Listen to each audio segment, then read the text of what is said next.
ठीक आहे, थँक्यू. चला, काल आपण ना स्पेसिफिक हीटला सुरुवात केली होती. ठीक आहे. कशाला? Specific heat.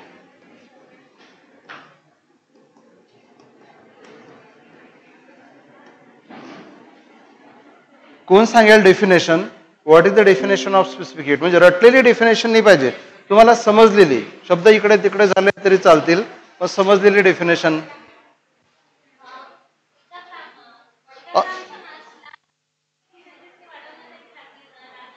हा, सबस्टन्स किती घ्यायचा? 1 ग्रॅम. ऐका आता, इकडे इकडे लक्ष, इकडे माझ्याकडे लक्ष. सबस्टन्स घ्यायचा 1 ग्रॅम, त्याचं टेम्परेचर वाढवायचं आहे 1 डिग्री सेंटीग्रेडनी. टेम्परेचर तसंच थोडं ना वाढणार, त्याचं टेम्परेचर वाढवण्यासाठी त्याला काय द्यावं लागणार? हीट द्यावी लागणार. 1 ग्रॅम सबस्टन्सचं टेम्परेचर 1 डिग्री सेंटीग्रेडनी वाढवण्यासाठी जेवढी हीट द्यावी लागणार ती त्या सबस्टन्सची स्पेसिफिक हीट. पण डेफिनेशनमध्ये 1 ग्रॅम हा वर्ड वापरणं उचित नाही आहे, बरोबर आहे. पण डेफिनेशनमध्ये तुम्ही युनिट मास ऑफ सबस्टन्स वापरायला पाहिजे.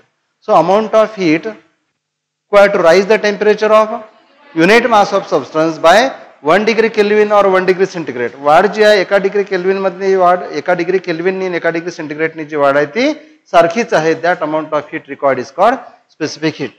आता हेही समजलं पाहिजे, हा फॉर्म्युला कसा आला. लक्ष द्या, स्पेसिफिक हीटचा फॉर्म्युला जो आहे तो कसा आला ते तुम्हाला समजलं पाहिजे. पहा, लक्ष द्या. समजा हा सबस्टन्स आहे, याचा मास आहे 2 ग्रॅम, आणि याचं टेम्परेचर वाढवण्यासाठी तुम्ही याला हीट सप्लाय केली, आणि ही हीट सप्लाय DQ आहे for example 100 joule. 100 joule heat supply केली. मला सांगा 2 ग्रॅमला 100 जूल लागली तर 1 ग्रॅमला 50 जूल, बरोबर आहे. म्हणजे 1 ग्रॅमसाठी किती हीट लागेल? तर DQ by M is the amount of heat required to raise the temperature of 1 gram.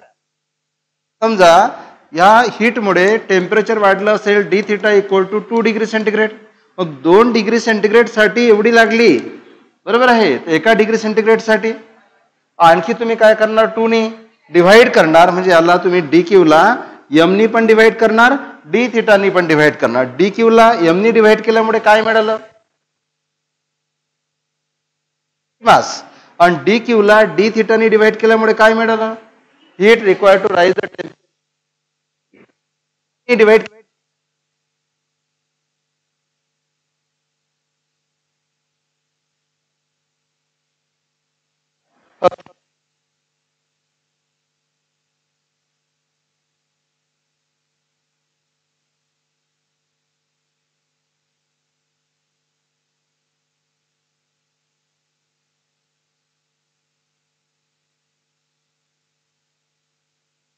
टेम्परेचरनी पण डिव्हाइड करा. ह्याच फॉर्म्युल्याला आपण काय म्हणतो? Specific heat. समजलं का? So this is the formula for specific heat.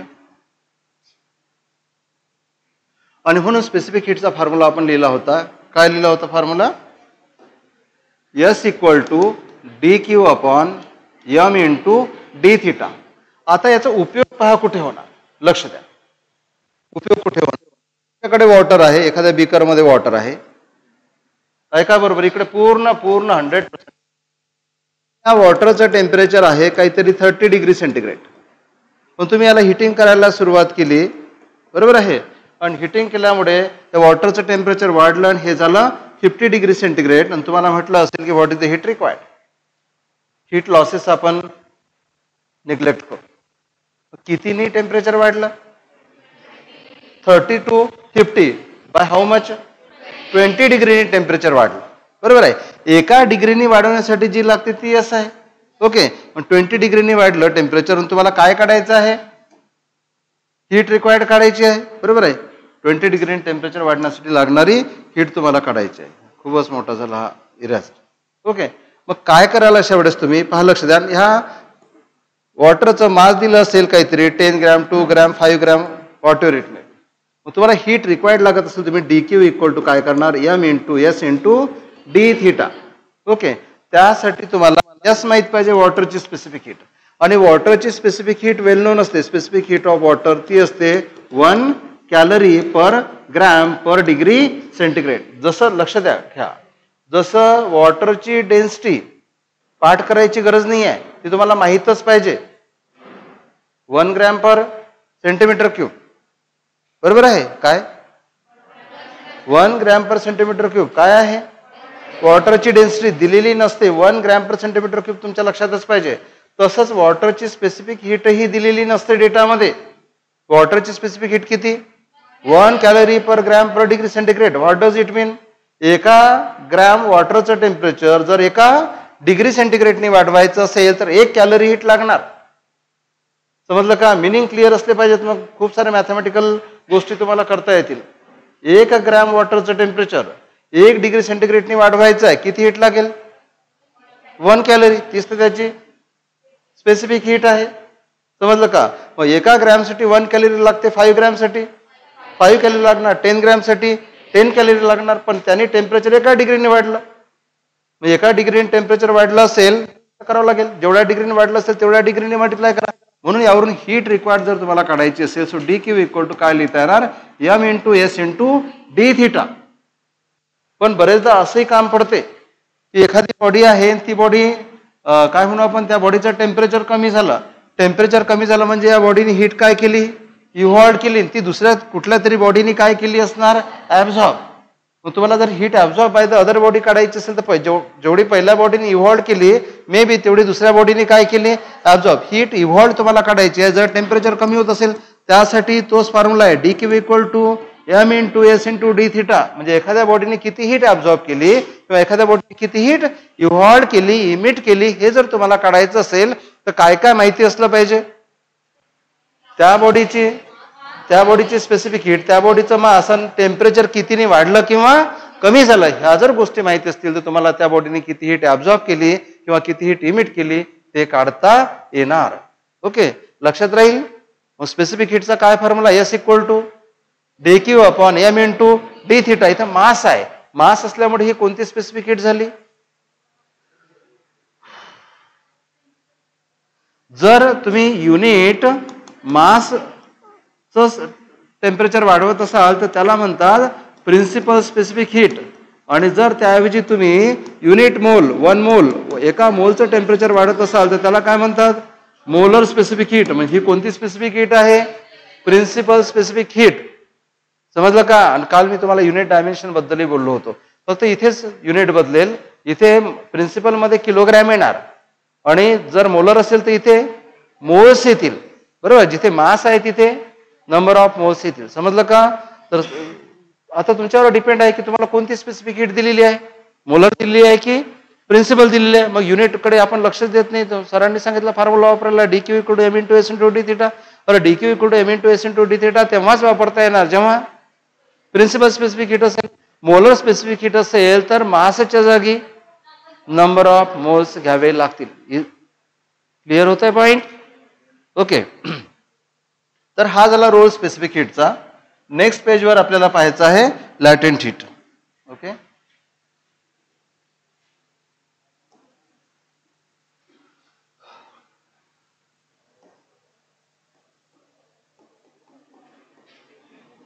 लक्ष द्या, बोर्डवर लक्ष. कडे आहे आईस आणि याचं टेम्परेचर आहे 0 डिग्री सेंटीग्रेड. आईसचं टेम्परेचर काय आहे? 0 डिग्री सेंटीग्रेड. म्हणजे काय आहे? सॉलिड आहे. तुम्ही याला मेल्ट करतात आणि आता त्याच आईस पासून काय तयार झालं? वॉटर तयार झालं. वॉटरचंही टेम्परेचर 0 डिग्री सेंटीग्रेडच आहे. 0 डिग्री सेंटीग्रेड टेम्परेचर आईसचंही असू शकते, वॉटरचंही असू शकते. बरोबर आहे? म्हणजे टेम्परेचर बदललं का? नाही. पण जर तुम्हाला सॉलिडचं कन्व्हर्शन लिक्विडमध्ये करायचं असेल, सॉलिडचे पार्टिकल्स अगदी एकमेकांना चिटकलेले आहेत, हीट दिली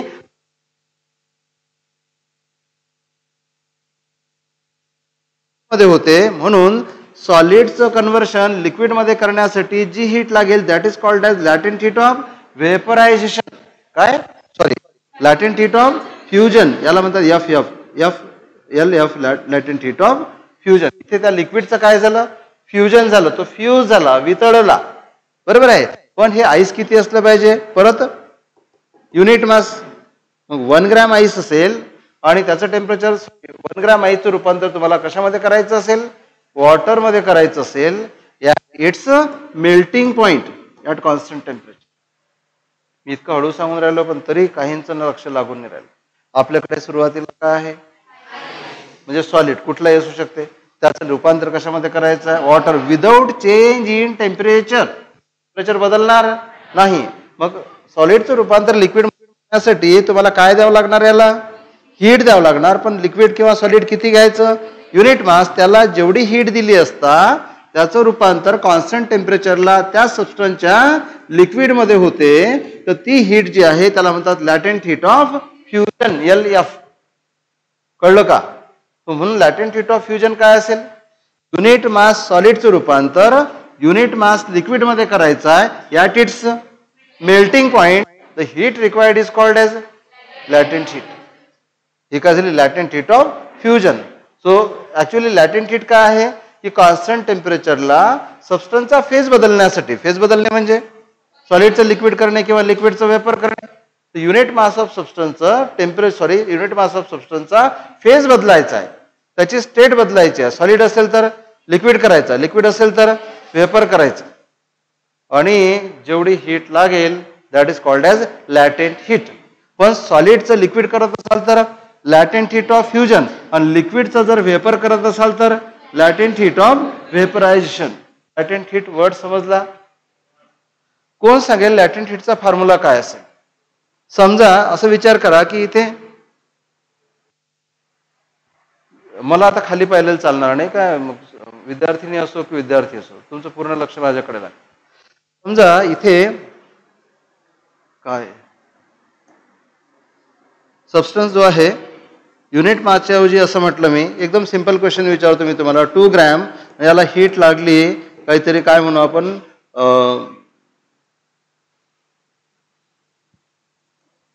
2 ग्रॅमला हीट लागली, कमी हीट लागली असेल तर समजा याला लागली असेल काय म्हणू आपण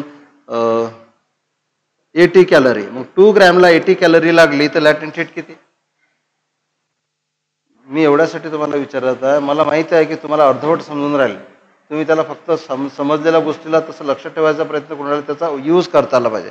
मला सांगा लॅटेंट हीट किती ग्रॅमसाठी असते?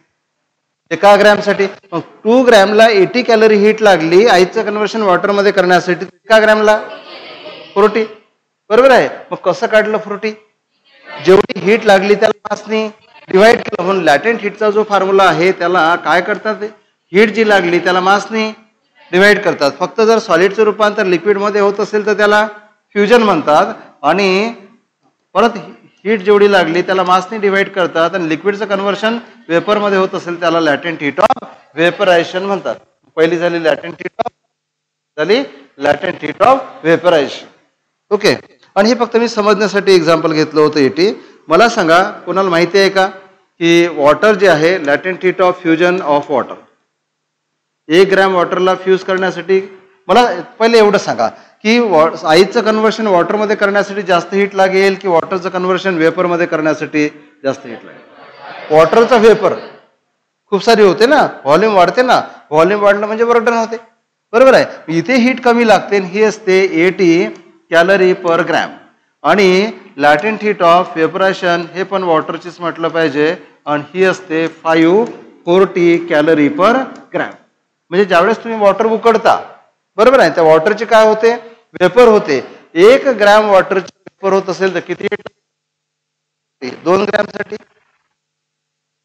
5 ग्रॅमसाठी 5 ग्रॅम वॉटर वेपरमध्ये जर तुम्हाला येणार, बरोबर आहे. कसं काढणार तुम्ही? त्यावरून डीक्यूचा फॉर्म्युला काय होईल, DQ equal to M into latent heat of vaporation. इथे तसं DQ equal to M into latent heat of fusion. समजलं का? अरे समजलं का? म्हणून टेम्परेचर वाढण्यासाठी जी हीट लागते तिथे कोणता जर टेम्परेचर वाढत असेल तर कोणता formula, DQ equal to M into S into D theta.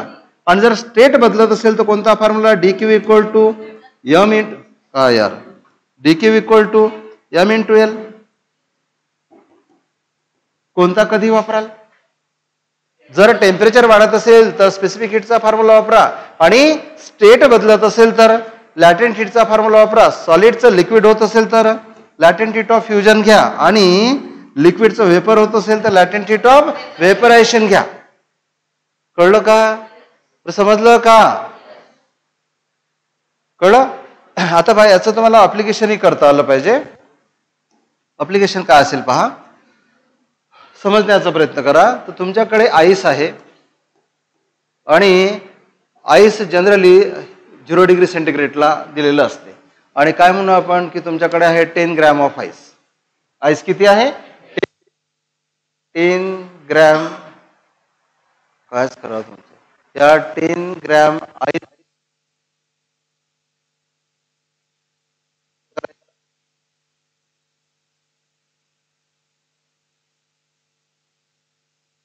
काय माहित आहे पहा. डेन्सिटी ऑफ वॉटर, इथे वॉटर डेन्सिटीचं काम पडत नाही. Density of water 1 gram per centimetre cube, बरोबर आहे. Specific heat of water 1 calorie per gram per degree centigrade. Latent heat of fusion of the water, latent heat of तर latent heat of fusion of water किती? 80 calorie per gram. आणि latent heat of vaporation of the water किती? 540 calorie per gram. Okay. आणि तुम्हाला म्हटलं असेल 10 gram ice दिलेला आहे, त्याचं कन्व्हर्शन कशामध्ये करायचं आहे? आईसचं कन्व्हर्शन वॉटर वेपरमध्ये. आईसचं कन्व्हर्शन कशामध्ये करायचं आहे? वेपरमध्ये करायचं आहे. आणि तुम्हाला हीट किती लागेल प्रोसिजर समजून सांगतो. नंतर आपण ते कव्हर वगैरे वगैरे ते नंतर काढू. सुरुवातीला आपल्याकडे काय आहे? आईस. टेम्परेचर किती आहे? 0 डिग्री सेंटीग्रेड. आपल्याला शेवटी काय बनवायचं आहे? वेपर. मग डायरेक्ट आईसची वेपर होणार का? सब्लिमेशन होते का? कापुराची होते वेपर. कापूर पेटवलं की त्याची डायरेक्ट वेपर होते. सब्लिमेशन म्हणतात ना त्याला. आणि तिथे ही जेवढी हीट लागते that is called as latent heat of sublimation.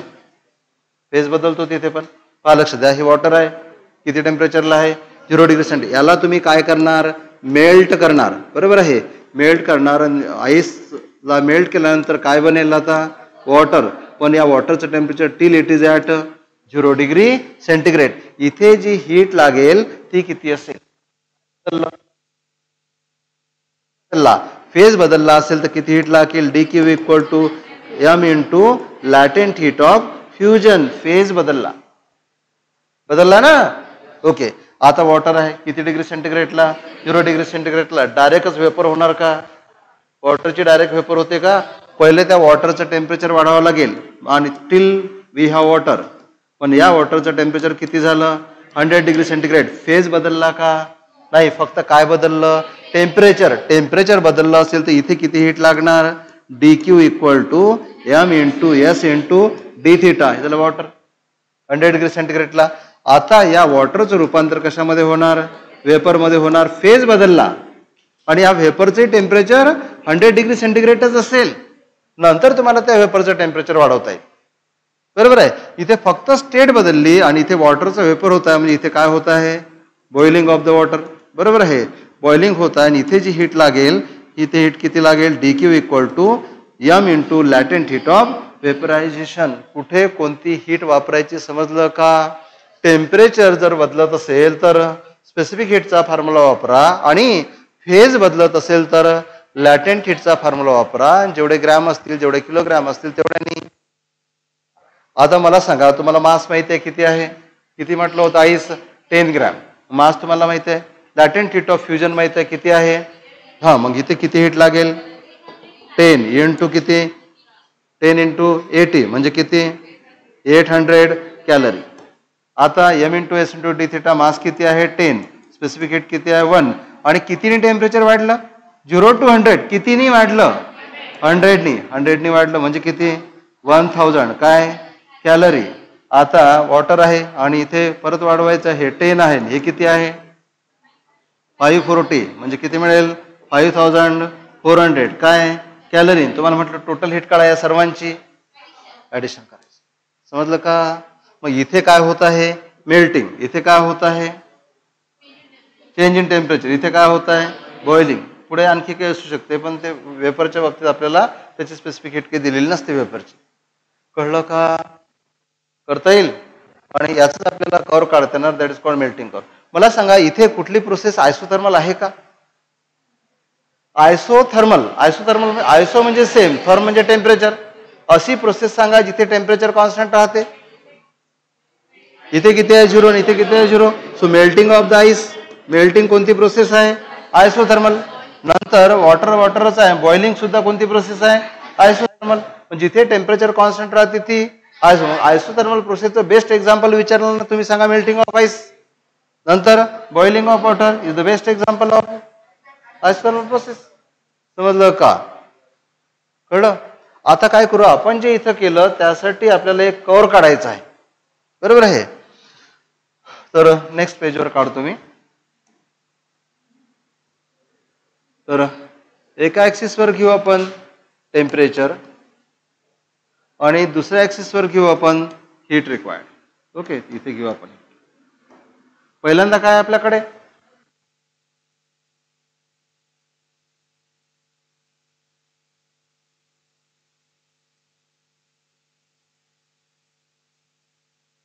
वॉटरमध्ये रूपांतर होत असताना हीट घेणार की नाही घेणार? ओके, त्यामुळे टेम्परेचर कॉन्स्टंट राहील आईचं. हा, पण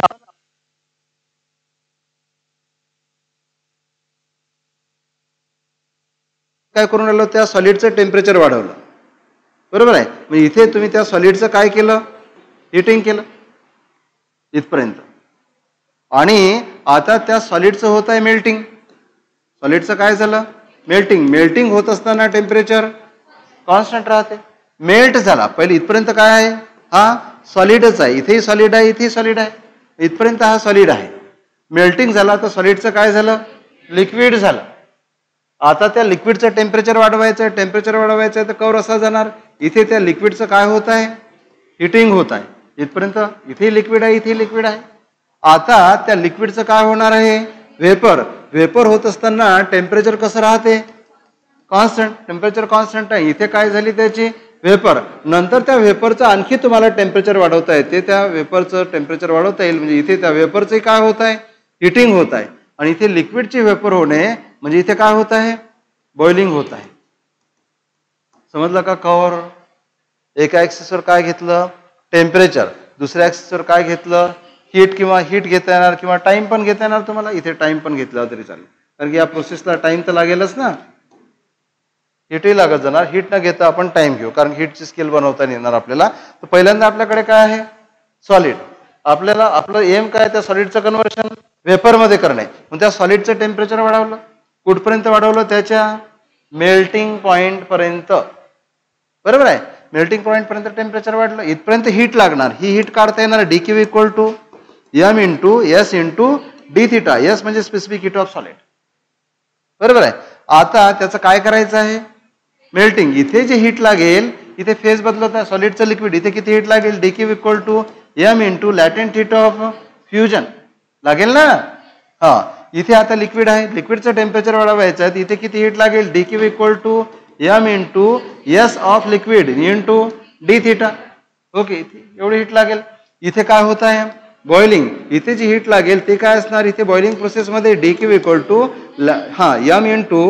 M into latent heat of vaporation. आणि इथे परत हीट लागेल. ही किती लागेल? DQ equal to M into S into D theta. आणि टोटल हीट काढायची असेल तर सर्व हीटची काय करणार? सम. जिथे टेम्परेचर वाढत असेल तिथे कोणता फॉर्म्युला वापरायचा? DQ equal to M into S into D theta. जिथे फेज बदलत असेल तिथे कोणता फॉर्म्युला वापरायचा? L into M, latent heat multiplied by mass. समजलं का?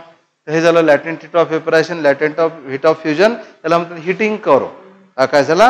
Heating curve. तर तुम्हाला एक DPP तयार केलेला आहे मी तुमच्यासाठी.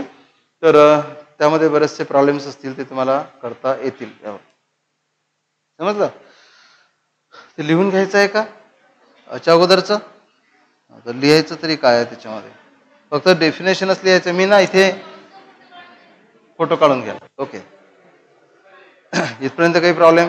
यस. हा ग्रुपमध्ये पाठवल्या जाते. तसे रेकॉर्डिंग होत आहे, रेकॉर्डिंगही तुम्हाला मिळून जाईल. तर यावरचे काही प्रॉब्लेम्स आहेत. आणि आता नेक्स्ट पॉइंट आपण घेणार आहोत. लक्ष. चला इकडे. तुम्ही थर्मामीटर पाहिलं? थर्मामीटर वेगवेगळ्या टाईपचे थर्मामीटर असतात. काही थर्मामीटरमध्ये टेम्परेचर सेंटीग्रेडमध्ये मोजले जाते, काही थर्मामीटरमध्ये टेम्परेचर फॅरनहाईटमध्ये मोजले जाते, काही ठिकाणी टेम्परेचर केल्विनमध्ये मोजले जाते, काही ठिकाणी टेम्परेचर रिमेअरमध्ये मोजले जाते, काही ठिकाणी टेम्परेचर रँकलिनमध्ये मोजले जाते, रँकिन. बरोबर. आपण ते काही जास्त आपण उपयोग नाही करत. आपण जे उपयोग करतो ते सेंटीग्रेड, केल्विन आणि फॅरनहाईट. बरोबर आहे. तर हे टेम्परेचर स्केल बनतात कशा हे आपल्याला पाहायचं आहे. मग आपण हेडिंग लिहिणार टेम्परेचर स्केल्स.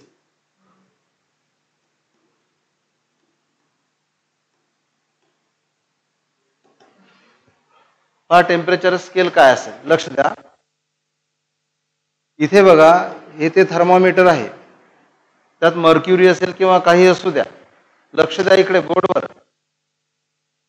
हा जो मर्क्युरी आहे तर इथे काय करतात, या थर्मामीटरवर 2 मार्किंग केलेले असतात.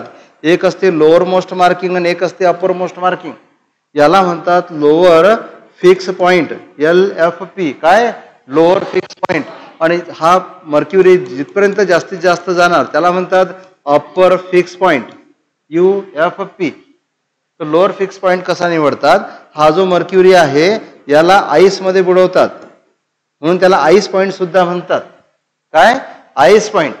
आईस मध्ये बुडवला, आईस पॉइंट आईस मध्ये बुडवला आणि जिथपर्यंत मर्क्युरी आला तिथे मार्किंग करून घेतली. समजलं. नंतर काय केलं, हे आईस काढलं आणि इथे बॉइलिंग वॉटर वापरलं.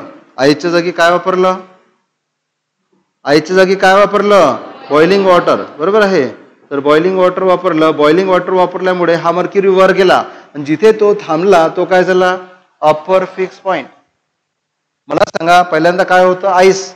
आईस मेल्ट होत होतं, आईसचं मेल्ट होत होत आहे म्हणजे आईसचं टेम्परेचर किती आहे, 0 डिग्री सेंटीग्रेड. इथपर्यंत मर्क्युरी होता. बरोबर आहे. त्या जागी त्याला कुठे ठेवलं, बॉइलिंग वॉटरमध्ये ठेवलं. त्यामुळे मर्क्युरी एक्सपांड झाला, मर्क्युरी इथपर्यंत पोहोचला. आता किती वॉटर बॉईल झालं तर वॉटरचं टेम्परेचर 100 डिग्री सेंटीग्रेड पेक्षा पॉसिबलच नाही. ओपन कंटेनर मध्ये वॉटर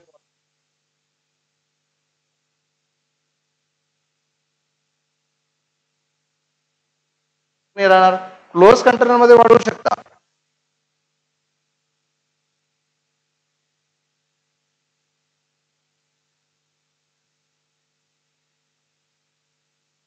इकडे आपण टेम्परेचर वाढवू शकतो. इथलं टेम्परेचर काय झालं, 100 डिग्री सेंटीग्रेड. ही जेवढी लेंथ असणार त्याचे 100 पार्ट केले आणि एक पार्ट म्हणजे काय झाला, 1 डिग्री सेंटीग्रेड. अशा तऱ्हेनं सेंटीग्रेड स्केल बनवतात. कुठली scale, centigrade scale. Kelvin scale बनवायची असेल, आता बघा फक्त हे पॉईंटचा फरक पडते.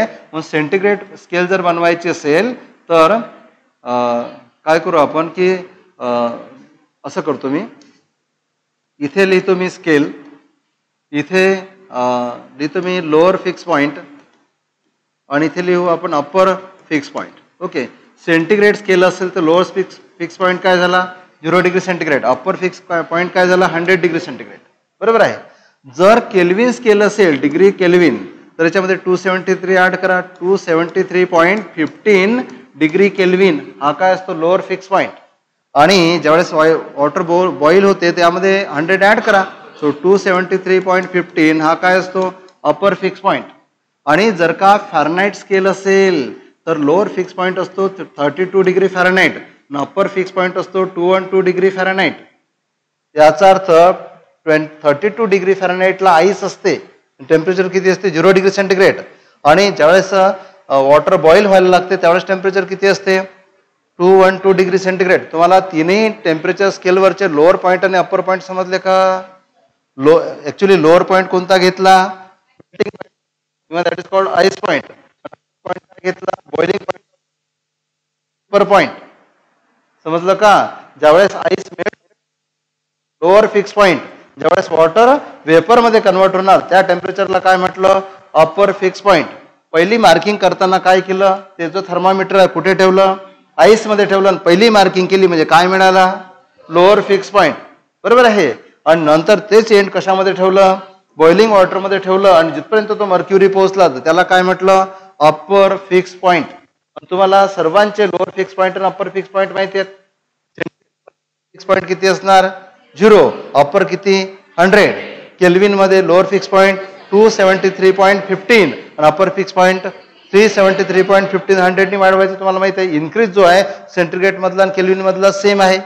आणि फॅरनाईट मध्ये लोअर फिक्स पॉईंट 32 डिग्री, अपर फिक्स पॉईंट 28 डिग्री, बरोबर आहे. आणि आपण मार्किंग करताना काय करतो, ते अपर फिक्स पॉईंट आणि लोअर फिक्स पॉईंट यांच्यामध्ये किती मार्किंग करायच्या, जेवढा यांच्यामध्ये डिफरन्स आहे, बरोबर आहे. मग फॅरनाईट स्केलवर इथे काय येणार 32 डिग्री फॅरनाईट, आणि इथे काय येणार सांग ना 212 डिग्री फॅरनाईट.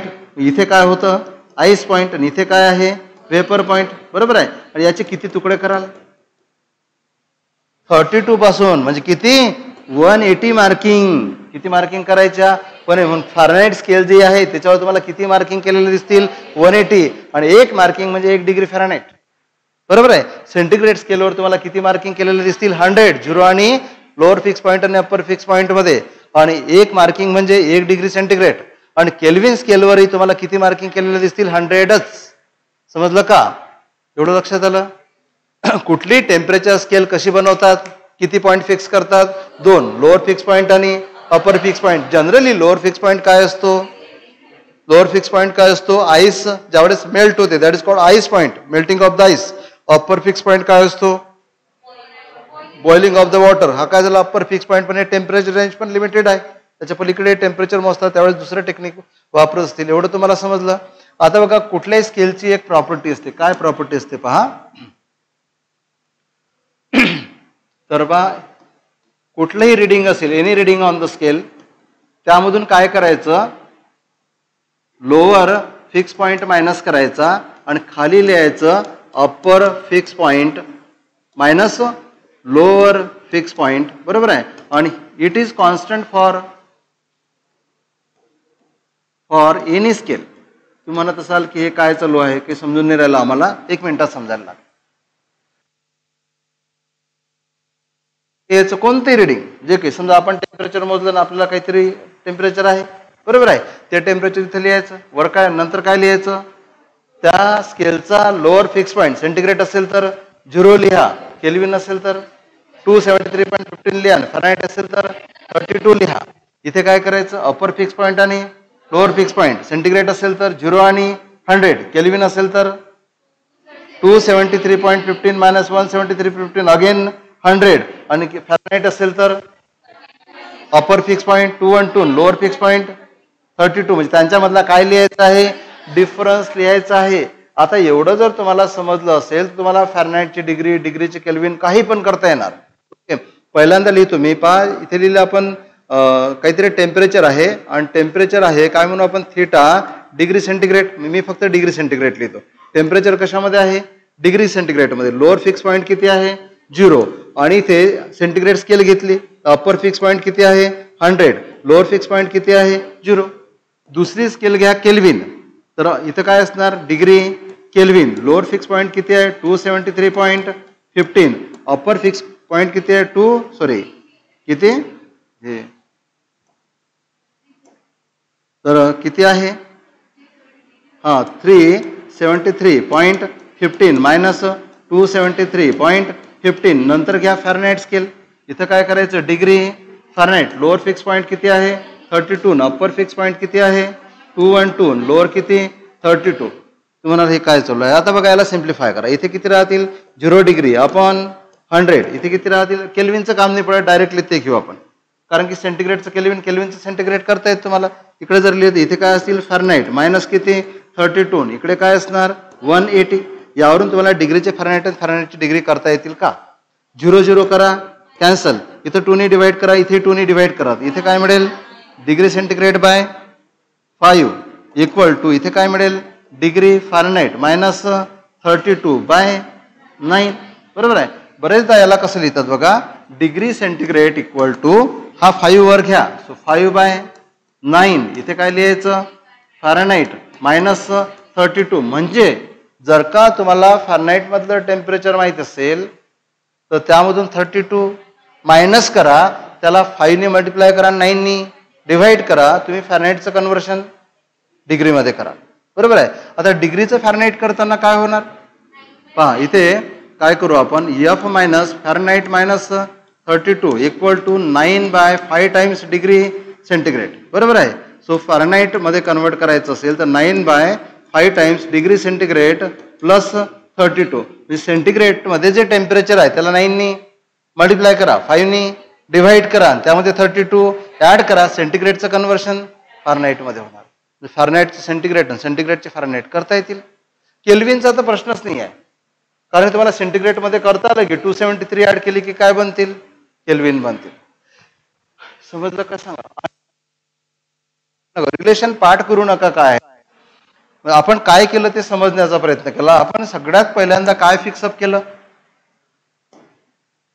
काय फिक्सअप केलं, कुठली टेम्परेचर स्केल बनवताना 2 पॉईंट फिक्सअप केल्या जातात, लोअर फिक्स पॉईंट आणि अपर फिक्स पॉईंट. आपल्या सिलेबसचा जर विचार केला तर लोअर फिक्स पॉईंट हा जिथे आईस मेल्ट होतो तो टेम्परेचर असतो, दॅट इज 0 डिग्री सेंटीग्रेड म्हणू शकता किंवा 32 डिग्री फॅरनहाइट म्हणू शकता, हा असतो लोअर फिक्स पॉईंट.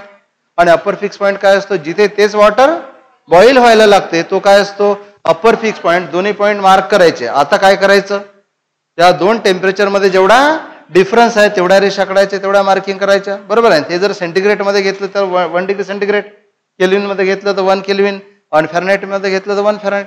आता मी इथं काय लिहिलं, टेम्परेचर स्केल लिहिल्या आणि त्याचे काय लिहिले, लोअर फिक्स पॉईंट आणि अपर फिक्स पॉईंट.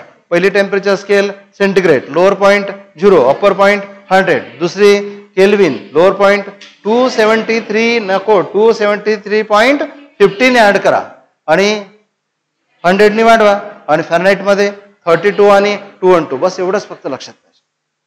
आणि नंतर कुठल्याही स्केलसाठी आपण काय लिहिलं, वरतं काय लिहायचं, any reading on any scale, it may be centigrade, it may be Fahrenheit, it may B kelvin. जेही रिडिंग तुम्हाला ज्याही टेम्परेचर लिहायचं,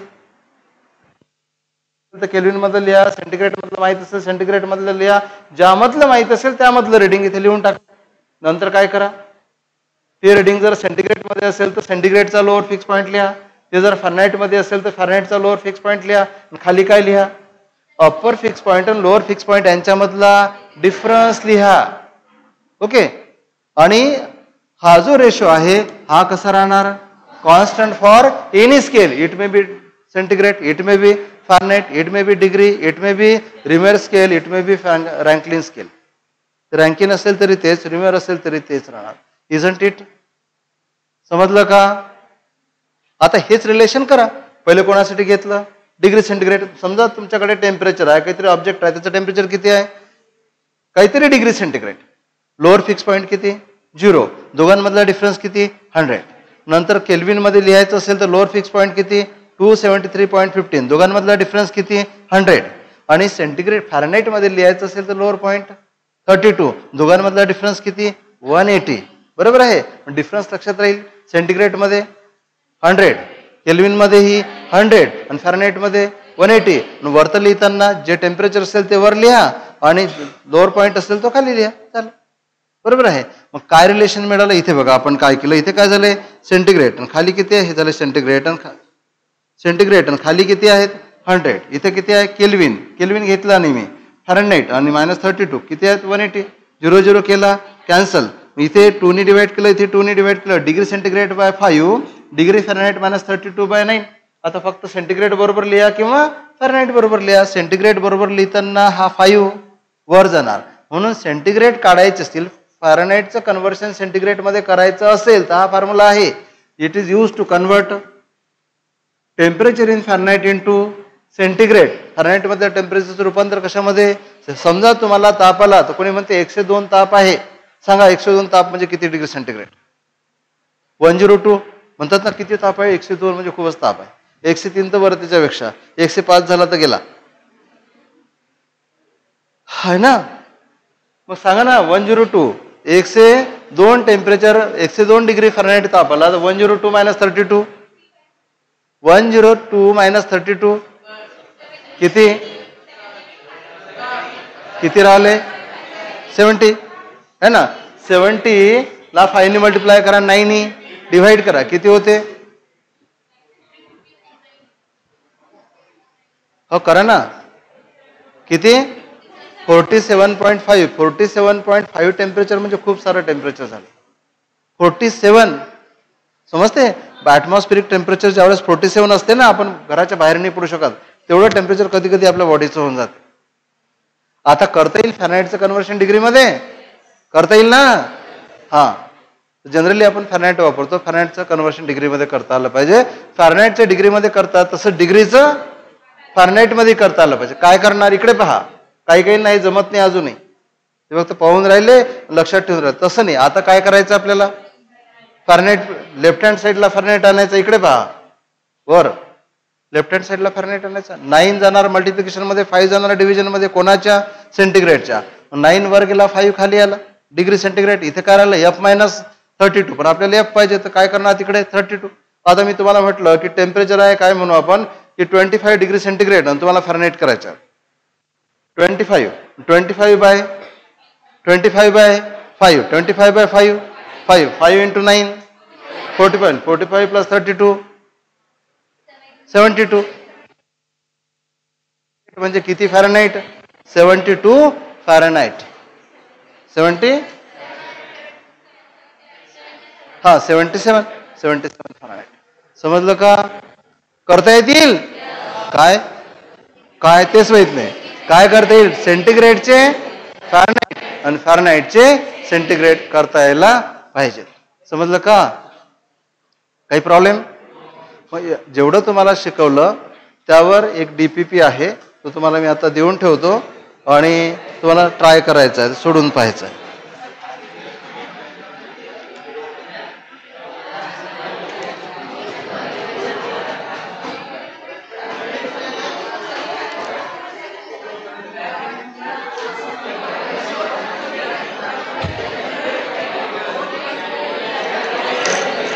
सुनीता झालाय,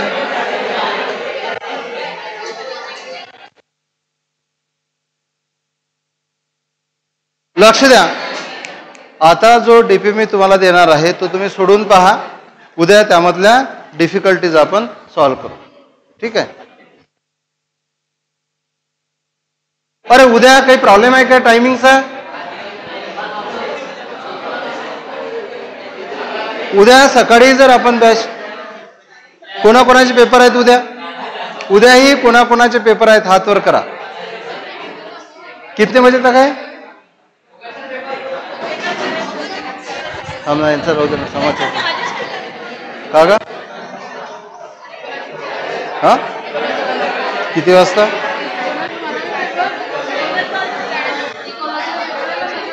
कितने बजे, इतनी देर तक चलता की इकोलॉजी होती. 8 ते 9 9ला चालले आहे इकडे.